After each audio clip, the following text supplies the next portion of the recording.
লালমনিরহাটের হাতীবান্ধায় ২ ভুয়া মেজরকে আটক করেছে থানা পুলিশ।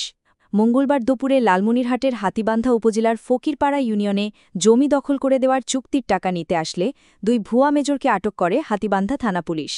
জানা গেছে ওই ২ ভুয়া মেজর হলেন রংপুর হাজিরহাটের আলতাফ হোসেনের ছেলে সাজু আহমেদ ও রংপুর তারাগঞ্জে মৃত জয়নাল আবেদিনের ছেলে মাহমুদ হোসেন।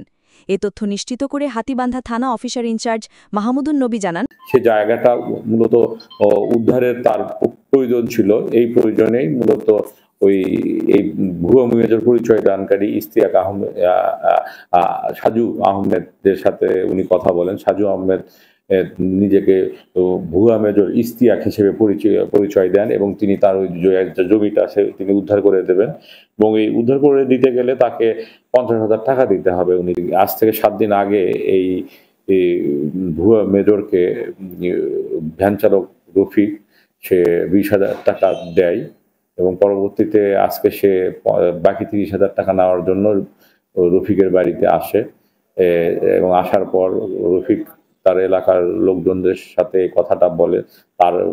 তার কাছে বিষয়টি সন্দেহজনক মনে হয়। তার প্রতিবেশী লোকজনদেরকে ঘটনাটি বললে প্রতিবেশী লোকজন এবং রফিক তাকে সবাই মিলে তাকে আটক করে পুলিশে খবর দেয়।